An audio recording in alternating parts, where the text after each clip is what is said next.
Now, young people and boys and girls that are here, it's great to see you in God's house this morning. And I have something to tell you.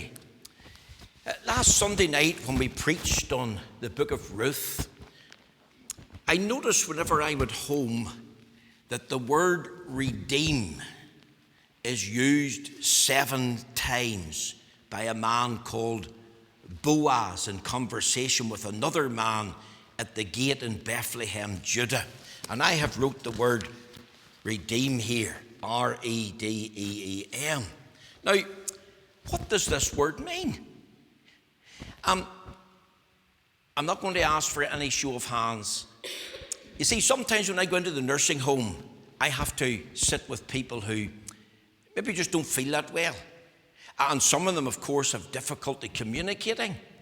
And some, because of age and infirmity, their mind is maybe not all that clear.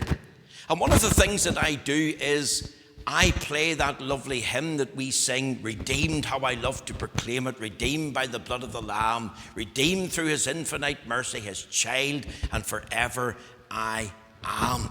And of course, I know that even though they can't communicate, they enjoy listening to the old songs of Zion. We play some others, but every time I'm in, I usually play that one. And that got me thinking, because I was doing it again last week.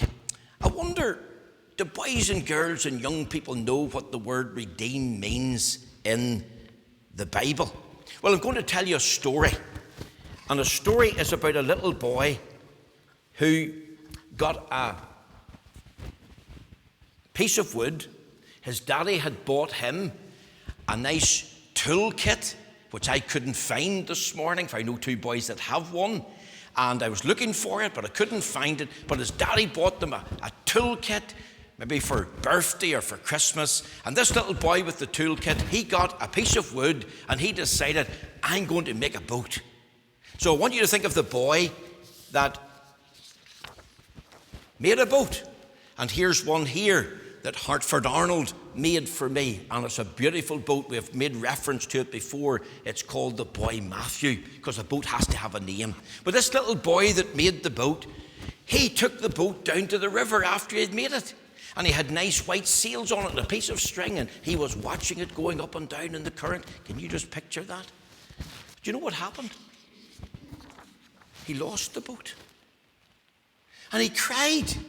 Because if you lost something, you would cry too. And he ran up and down the river bank trying to find his boat. And he asked different people, did you see his was not an orange boat? His was a blue boat. Did you ever see a blue boat? No. Did you see a blue boat? No. And he wondered, where is my boat? I have lost my boat. And he was very sad. And he went home and he told his daddy what had happened and the hours that he had spent making the boat. But then one day, about 2 months later, he was down in his town. He was doing some shopping with his mummy. And guess what he discovered? His boat was in a shop window. And this was the pawn shop. You see, his boat had been possessed by another. It was in the pawn shop. And he got very excited and he ran into the pawn shop owner and he says, excuse me. Yes, that's my boat. I want my boat. That's my boat you've got in your window. And the man says, I'm the owner of that boat. If you want your boat, you're going to have to purchase your boat. It's going to cost you money. So he went home. He told his daddy and they raided his piggy bank. His daddy lent him some money and he had to go back to the pawn shop. Now, for a boy, this is an American story. It cost like $2 to buy the boat. But that was a lot of money for a little boy. His daddy lent him $1.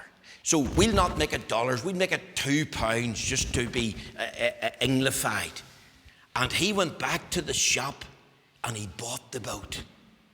And he came out clutching the little boat.